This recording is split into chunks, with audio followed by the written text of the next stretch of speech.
आइए दोस्तों, मेरा नाम गौतम सोनवने। मैं फादर एग्नल ITI वाशी नवी मुंबई में यहाँ में एज एन इंस्ट्रक्टर करके मैं काम करता हूँ। आज मैं आप लोगों को फ्यूल इंडिकेटर सर्किट के बारे में जानकारी देने वाला हूँ। इस सर्किट के अंदर मैं 5 ऑब्जेक्टिव एक्सप्लेन करने वाला हूँ। फर्स्ट वन है introduction, second is a need, third one is a components of a fuel indicator circuit, fourth one is the working of a circuit, and fifth one is the trouble, causes and remedy. First point, introduction. Fuel indicator क्या है? तो हमारे गाड़ियों में जो हमारे fuel tank के अंदर जो फ्यूल की मात्रा कितनी है, ये इंडिकेट ड्राइवर को होने के लिए गाड़ियों के अंदर फ्यूल इंडिकेटर लगाया जाता है। उसके हिसाब से ड्राइवर अपना गाड़ी ड्राइव करता है। दूसरी जो नीड है, उसकी नीड क्या है, इसका मतलब क्या है, गाड़ी में कितना फ्यूल है, गाड़ी का एवरेज कितना है, गाड़ी कितने का एवरेज देती है और वो कितना किलोमीटर जा सकती है, उसके गाड़ी के अंदर की फ्यूल की मात्रा के हिसाब से ड्राइवर को अंदाजा आता है कि हम गाड़ी 100 किलोमीटर या 200 किलोमीटर चला सकते हैं। उसके बाद में हमें पेट्रोल फिल करना पड़ेगा या डीजल फिल करना पड़ेगा। इसीलिए गाड़ी के अंदर इस इंडिकेटर की क्या रहती है, जरूरत रहती है। थर्ड पॉइंट से components of the fuel indicator circuit. इस कंपोनेंट्स में बहुत सारे कंपोनेंट्स आते हैं। ये है first one battery 12 volt DC। दूसरा इग्निशन स्विच ऑन करने के बाद में ही ये सर्किट काम करता है। This is wiring connector. ये इस वायर को कनेक्ट करने के लिए ये वायरिंग कनेक्टर है। इसको बोला जाता है डैशबोर्ड यूनिट। डैशबोर्ड यूनिट, ये यूनिट फ्यूल की मात्रा एम्प्टी पोजीशन में है या फुल पोजीशन में है या हाफ पोजीशन में, ये इंडिकेट करता है। इस डैशबोर्ड यूनिट से वायर से कनेक्टेड ये जो आता है, इसको बोला जाता है टैंक यूनिट। इसको बोलते हैं टैंक यूनिट। दो dashboard unit and tank unit wire से कनेक्टेड रहते हैं। डैशबोर्ड यूनिट के अंदर primary coil, secondary coil and this is the metallic needle रहता है। जो सुई रहती है उसको मेटेलिक नीडल बोला जाता है। ये लोहे की बनी रहती है। ये प्राइमरी कॉइल है, इलेक्ट्रोमैग्नेटिक कॉइल है। This is also electromagnetic coil. This is the primary and this is the secondary. इसके अंदर जो है, दिस इज टैंक के अंदर जो टैंक यूनिट है, इस टैंक यूनिट के अंदर ये फ्लोट है। फ्लोट बोले तो जो पानी के ऊपर डालने के बाद में तैरता है। और ये तुम्हारा वाइपर है। वाइपर ये तुम्हारा वेरिएबल रेजिस्टेंस है। Variable resistance. This is dashboard unit.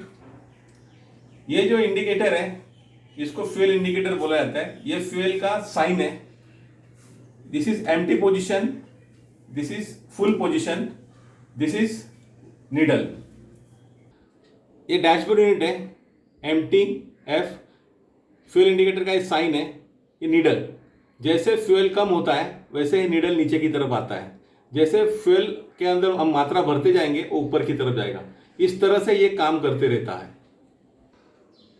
Tank unit tank के ऊपर की तरफ में बैठता है। और ये जो फ्लोट है, ये फ्लोट फ्यूल के अंदर डूबा रहता है।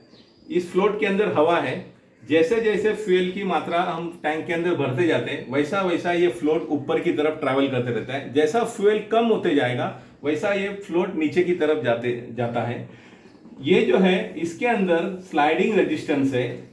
इसके अंदर स्लाइडिंग रेजिस्टेंस है, वाइपर है। इसके थ्रू एक वायर कनेक्ट डैशबोर्ड से कनेक्ट होती है। ये 4 व्हीलर का फ्यूल पंप है। इसको जो 4 व्हीलर के अंदर कार्बोरेटर इंजन नहीं रहता है, MPFI इंजन रहता है, उसके अंदर ये फ्यूल पंप टैंक के अंदर डूबा रहता है। इसी के साथ में ये जो हमारा टैंक यूनिट है, ये टैंक यूनिट फिट होता है। इसी को बोलते हैं float. This is a metal rod.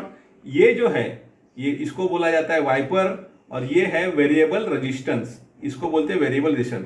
जैसे जैसे टैंक के अंदर का फ्यूल बढ़ते जाएगा वैसे वैसे ये फ्लोट ऊपर आएगा। ऊपर आने की वजह से ये स्लाइडिंग रजिस्टर वाइपर के थ्रू ऐसे अपना रेजिस्टेंस क्या करती है, चेंज करती है। जैसे फ्यूल की मात्रा कम होती जाएंगी वैसे वैसे फ्लोट ये नीचे जाते रहेगा और ये स्लाइडिंग रेजिस्टेंस चेंज होएगा। ये सिंपल सर्किट है फ्यूल इंडिकेटर का। This is the float. ये रॉड है और ये जो है इसको स्लाइडिंग वेरिएबल रेजिस्टेंस कहा जाता है। यहां से ये कनेक्टेड डैशबोर्ड के यूनिट के साथ में क्या होता है, कनेक्टेड होता है। जैसे जैसे फ्यूल की मात्रा बढ़ते जाएंगी टैंक में, ये फ्लोट ऊपर की तरफ आएगा। फ्लोट जैसे जैसे ऊपर आएगा वैसे वैसे ये अपना रेजिस्टेंस वेरिएबल क्या चेंज करते जाता है। जैसा रेजिस्टेंस चेंज होता है वैसा वैसा करंट सप्लाई डैशबोर्ड यूनिट को अलग अलग तरह से जाता है। अभी मैंने आपको डैशबोर्ड यूनिट बताया, टैंक यूनिट भी मैंने आपको एक्सप्लेन किया। अब ये सर्किट कैसे काम करता है इसके बारे में हम जानकारी लेंगे। बैटरी का निगेटिव टर्मिनल ग्राउंड रहता है, बैटरी का पॉजिटिव टर्मिनल से इग्निशन स्विच में सप्लाई जाता है।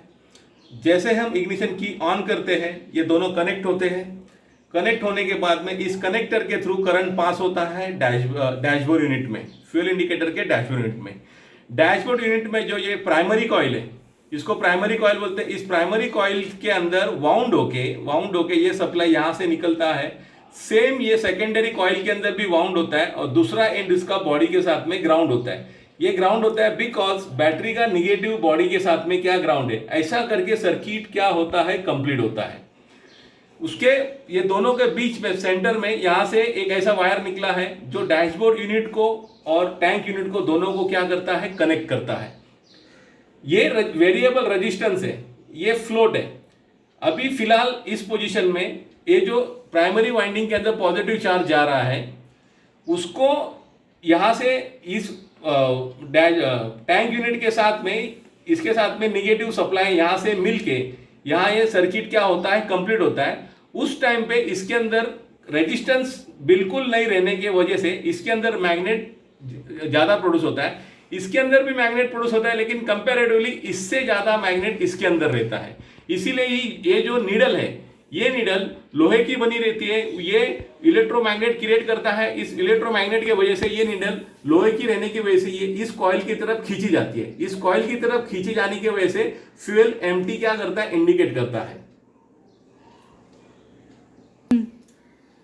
जैसे हम फ्यूल टैंक के अंदर फ्यूल भरना शुरू करते हैं वैसे वैसे ये फ्लोट ऊपर की तरफ ट्रैवल करता है। ये जैसा फ्लोट ऊपर की तरफ ट्रैवल करेगा तो ये वाइपर ऐसे इस तरह से आगे आगे जाने का शुरू करता है। ये आगे आगे जाते जाते इसका रेजिस्टेंस बढ़ते जाता है। जब टैंक पूरी तरह फुल हो जाती है दैट टाइम ये जो वाइपर इस रेजिस्टेंस से यहां कनेक्ट करता है, तभी यहां से इस रेजिस्टेंस के थ्रू करंट पास होना पड़ता है इस कॉइल के लिए।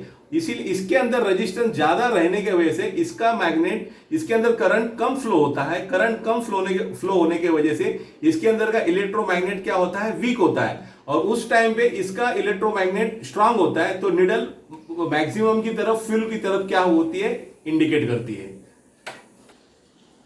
इसका मतलब ऐसे रहता है कि जब पेट्रोल की मात्रा टैंक में कम होती है दैट टाइम में फ्लोट नीचे जाता है।